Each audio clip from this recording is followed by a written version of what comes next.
1962ರಲ್ಲಿ China ನಮ್ಮ ಮೇಲೆ ದಾಳಿ ಮಾಡಿತು. ಚೀನಾದ ದಾಳಿ ಆಗುವಂಥ ಸಂದರ್ಭದಲ್ಲಿ ನಮ್ಮ ದೇಶದ ಒಳಗಡೆ ಇರುವಂಥ ರಾಜಕೀಯ ವ್ಯವಸ್ಥೆಗಳು ಸರಿ ಇರಲಿಲ್ಲ. ಒಬ್ಬ ಕೃಷ್ಣ ಮೆನನ್ ಅನ್ನುವಂಥವನೊಬ್ಬ ವಿದೇಶಾಂಗ ಸಚಿವ ಇದ್ದ. ಪ್ರಾಣನಾಥ ತಾಪರ್ ಅಂತ ಇನ್ನೊಬ್ಬ ಅವರು ಸೇನಾಧಿಕಾರಿ ಇದ್ದರು. ಏನೂ ಮಾಡಲಿಲ್ಲ, ಸೈನಿಕರಿಗೆ ಏನೂ ಕೊಡಲಿಲ್ಲ. ಅದರ ಪರಿಣಾಮವಾಗಿ ಸೇನೆ ಅಲ್ಲಿ ಅನಾಥವಾಗಿ ಬಿದ್ದಿತ್ತು. ಗಡಿಯಲ್ಲಿ ಹಾಕೋದಿಕ್ಕೆ ಸರಿಯಾದ ಬೂಟ್ ಇಲ್ಲ, ಹೊಟ್ಟೆಗೆ ಸರಿಯಾಗಿ ಉಣ್ಣೋದಿಕ್ಕೆ ಅನ್ನ ಇಲ್ಲ, ಬಂದೂಕಿಗೆ ಮದ್ದುಗುಂಡುಗಳಿಲ್ಲ. ಮುಂದಕ್ಕೆ ಹೋಗಬೇಕೋ ಹಿಂದಕ್ಕೆ ಬರಬೇಕೋ ಆದೇಶಗಳು ಸರಿಯಾಗಿ ಬರ್ತಾ ಇಲ್ಲ.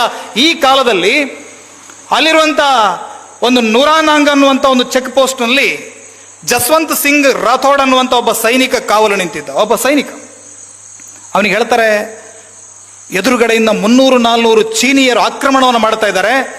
ನೂರಾನಾಂಗ್ ಚೆಕ್ ಪೋಸ್ಟ್ನಲ್ಲಿದ್ದಂಥ ಜಸ್ವಂತ್ ಸಿಂಗ್ ರಾವತ್ ತನ್ನ ಹಿರಿಯ ಅಧಿಕಾರಿಗಳಿಗೆ ಫೋನ್ ಮಾಡಿ ಹೇಳ್ತಾನೆ, ಸಾಬ್ ಇಲ್ಲಿಂದ ಎಲ್ಲರೂ ಕೂಡ ನುಗ್ಗಿ ಬರ್ತಾ ಇದ್ದಾರೆ, ಮತ್ತೊಂದು ಫ್ರಂಟ್ ಓಪನ್ ಆಗ್ತಾ ಇದೆ, ಇಲ್ಲಿಂದ ಯುದ್ಧ ಆರಂಭ ಆಗತ್ತೆ, ಜನರನ್ನು ಕಳಿಸಿ. ಹಿರಿಯ ಅಧಿಕಾರಿಗಳು ಹೇಳ್ತಾರೆ, ಅಪ್ಪ ನಮ್ಮ ಹತ್ರ ಕಳಿಸೋದಕ್ಕೆ ಜನರು ಇಲ್ಲ, ಮದ್ದುಗುಂಡು ಇಲ್ಲ, ಒಂದು ಕೆಲಸ ಮಾಡು, ಆ ಪೋಸ್ಟನ್ನು ಬಿಟ್ಟು ಹಿಂದಕ್ಕೆ ಬಂದುಬಿಡು ನೀನು ಅಂತ. ಪೋಸ್ಟನ್ನು ಬಿಟ್ಟು ಹಿಂದಕ್ಕೆ ಬಂದು ಬಿಡು ಅಂತ ಹಿರಿಯ ಅಧಿಕಾರಿಗಳು ಹೇಳಿದಾಗ ಇವನಿಗೆ ಸಿಟ್ಟು ಬಂತು. ಅವನು ಹೇಳ್ತಾನೆ, ಮೈ ನಮಕ್ಕಿ ಕಸಂ ಕಾಯವು, ನಾನು ನೆಲ ಮುಟ್ಟಿ ಉಪ್ಪು ಹಿಡಿದು ಪ್ರತಿಜ್ಞೆ ಮಾಡಿದ್ದೀನಿ, ನಾನು ನನ್ನ ದೇಶದ 1 ಇಂಚು ಭೂಮಿಯನ್ನು ಕೂಡ ಶತ್ರುಗಳಿಗೆ ಬಿಟ್ಟು ಕೊಡೋದಿಲ್ಲ ಅಂತ ಹೇಳಿ ಪ್ರತಿಜ್ಞೆ ಮಾಡಿದ್ದೀನಿ. ಜೀವ ಹೋದ್ರೂ ಪರವಾಗಿಲ್ಲ, ನಾನು ಒಬ್ಬನೇ ಹೋರಾಟ ಮಾಡ್ತೀನಿ ಅಂತ ಹೇಳ್ತಾನೆ. ಆ ಜಸ್ವಂತ್ ಸಿಂಗ್ ರಾವತ್ ಏನು ಮಾಡ್ತಾನೆ, ಅಲ್ಲಿರುವಂಥ ಎಲ್ಲ ಸತ್ತು ಬಿದ್ದಂಥ ಸೈನಿಕರ ಕೈಯಲ್ಲಿದ್ದಂಥ ಬಂದೂಕುಗಳನ್ನು ಒಟ್ಟು ಮಾಡಿದ. ಮದ್ದುಗುಂಡು ಎಷ್ಟಿದೆ ಅಷ್ಟು ಒಟ್ಟು ಮಾಡಿಕೊಂಡ. ಆ 400ರಷ್ಟು ದೊಡ್ಡ ಪಡೆಯ ಮೇಲೆ ಒಮ್ಮೆ ಆ ಗುಡ್ಡದ ಮೇಲಿಂದ ಹೋಗಿ ಫೈರ್ ಮಾಡೋದು, ಒಮ್ಮೆ ಈ ಗುಡ್ಡದ ಮೇಲಿಂದ ಹೋಗಿ ಒಮ್ಮೆ ಫೈರ್ ಮಾಡೋದು, ಮತ್ತೊಂದು ಗುಡ್ಡದ ಮೇಲಿಂದ ಹೋಗಿ ಒಮ್ಮೆ ಫೈರ್ ಮಾಡೋದು. ಅಲ್ಲಿವರೆಗೆ ನಿಶ್ಚಿಂತವಾಗಿ ಮುಂದುವರೆದುಕೊಂಡು ಬಂದಂಥ ಚೀನಾದ ಸೇನೆ ಅಲ್ಲಿ ನಿಂತು ಬಿಡ್ತು. ಅಂದರೆ ಭಾರತೀಯರು ಅಲ್ಲೆಲ್ಲ ಗುಡ್ಡಗಳ ಸುತ್ತ ನಿಂತಿದ್ದಾರೆ. ಎಲ್ಲ ಗುಡ್ಡಗಳ ಹಿಂಬದಿಯಲ್ಲಿ ಭಾರತೀಯರ ಸೇನೆ ಸರ್ವಸನ್ನದ್ಧವಾಗಿ ನಿಂತಿದೆ. ನಾವು ಮುಂದುವರಿಯೋದು ಬೇಡ ಅಂತ ಅವರು ಅಲ್ಲೇ ನಿಂತರು. ಬೇರೆ ಬೇರೆ ಕಡೆಗಳಿಂದ ಗುಂಡು ಹಾರ್ತಾ ಇದೆ, ಅವ್ರಿಗೆ ಗೊತ್ತಿಲ್ಲ ಒಬ್ಬನೇ ಹಾರಿಸ್ತಾ ಇದ್ದಾನೆ ಅಂತ ಹೇಳಿ. ಅಷ್ಟೊತ್ತಿಗೆ ಅಲ್ಲಿ ಕುರಿ ಮೇಯಿಸುವಂಥ 2 ಹುಡುಗಿಯರು ಬರ್ತಾರೆ. ಒಬ್ಬಳ ಹೆಸರು ಶೈಲಾ, ಮತ್ತೊಬ್ಬಳ ಹೆಸರು ನೂರಾ ಅಂತ ಹೇಳಿ. ಆ ಶೈಲಾ ಮತ್ತು ನೂರಾ ಹೇಳ್ತಾರೆ, ಆ ಕುರಿ ಮೇಯಿಸುವಂಥ ಮಕ್ಕಳು ಬಂದು ಹೇಳ್ತಾರೆ, ಜಸ್ವಂತ್ ದೇಶಕ್ಕೆ ಬೇಕಾಗಿ ನೀನು ಒಬ್ಬನೇ ಹೋರಾಟ ಮಾಡ್ತಾ ಇದೀಯಾ, ನಾವು ಈ ದೇಶದ ಪ್ರಜೆಗಳಿದ್ದೀವಿ, ನೀನೇನು ಚಿಂತೆ ಮಾಡಬೇಡ, ನಿನ್ನ ಜೊತೆ ನಾವು ಇದ್ದೀವಿ ಅಂತ ಹೇಳಿದ್ರು. ಆ ಹೆಣ್ಣು ಮಕ್ಕಳು ಎಲ್ಲೆಲ್ಲೋ ದೂರದಲ್ಲಿ ಬಿದ್ದಂಥ ಸತ್ತು ಬಿದ್ದಂಥ ಸೈನಿಕರು, ಎಲ್ಲೋ ಶಿಬಿರದಲ್ಲಿದ್ದಂಥ ಆ ಮದ್ದುಗುಂಡಿನ ಪೆಟ್ಟಿಗೆಗಳಿಂದ ಏನೋ ಸಿಕ್ಕಿತ್ತು, ಅದನ್ನೆಲ್ಲ ತಗೊಂಡು ಬಂದು ಇವನಿಗೆ ಕೊಡೋದು, ಇವರು ಮದ್ದುಗುಂಡನ್ನು ತುಂಬಿಸ್ಕೊಡೋದು, ಅವನು ಶೂಟ್ ಮಾಡೋದು. ಈ ಥರ ಒಬ್ಬನೇ ಯೋಧ 2 ಪುಟ್ಟ ಲಂಗ ದಾವಣಿ ತೊಟ್ಟುಕೊಂಡಂತ 2 ಪುಟ್ಟ ಮಕ್ಕಳ ನೆರವಿನಿಂದ 72 ಗಂಟೆಗಳ ಕಾಲ ಚೀನಾದ ಸೇನೆಯನ್ನು ತಡೆದು ನಿಲ್ಲಿಸ್ತಾನೆ.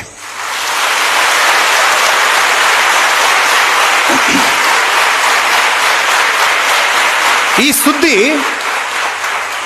ಸುದ್ದಿ ಜಸ್ವಂತ್ ಸಿಂಗ್ ರಾವತ್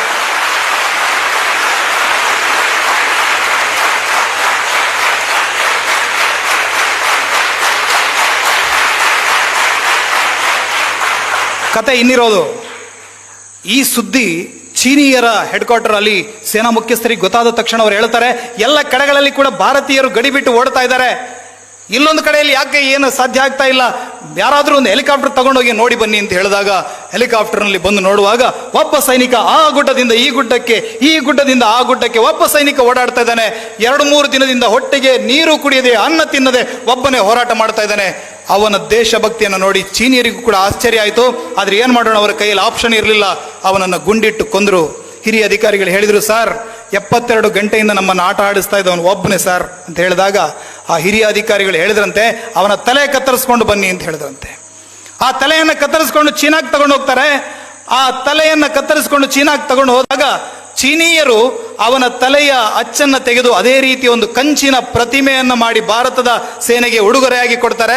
ಹೇಳ್ತಾರೆ, ಈ ರೀತಿಯ 100 ಸೈನಿಕರು ಸಿಕ್ಕಿದ್ರೆ ನಾವು ಇಡೀ ಜಗತ್ತನ್ನು ಗೆಲ್ತೀವಿ, ಇಂಥ ಸೈನಿಕನನ್ನು ಹೆಡೆದಂತ ನಿಮ್ಮ ಭಾರತ ಮಾತೆ ಧನ್ಯಳು ಅನ್ನೋ ಮಾತನ್ನು ಚೀನಾದ ಅಧಿಕಾರಿಗಳು ಹೇಳಿದರು.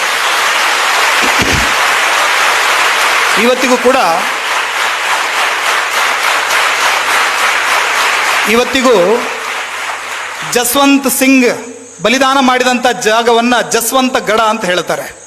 ಆ ಜಸ್ವಂತ ಗಡದಲ್ಲಿ ಜಸ್ವಂತ್ ಸಿಂಗ್ ರಾಥೋಡ್ನ ಒಂದು ಮಂದಿರ ಇದೆ, ಸಣ್ಣದಾದ. ಅದರ ಮಧ್ಯದಲ್ಲಿ ಆ ಚೀನಿಯರು ಕೊಟ್ಟದ್ದು ಅಂತ ಹೇಳಲಾಗುವಂಥ ಒಂದು ಮೂರ್ತಿಯನ್ನು ಇಟ್ಟಿದ್ದಾರೆ. ಅಲ್ಲಿ ಮೂರ್ತಿಯನ್ನು ಇಟ್ಟಿದ್ದು ಮಾತ್ರ ಅಲ್ಲ, ಪ್ರತಿದಿನ ಅವನ ಯೂನಿಫಾರ್ಮ್ ಅನ್ನ ಇಸ್ತ್ರಿ ಮಾಡಿ, ಅವನ ಬೂಟ್ಗಳನ್ನು ಪಾಲಿಶ್ ಮಾಡಿ ಅಲ್ಲಿ ಇಡ್ತಾರೆ.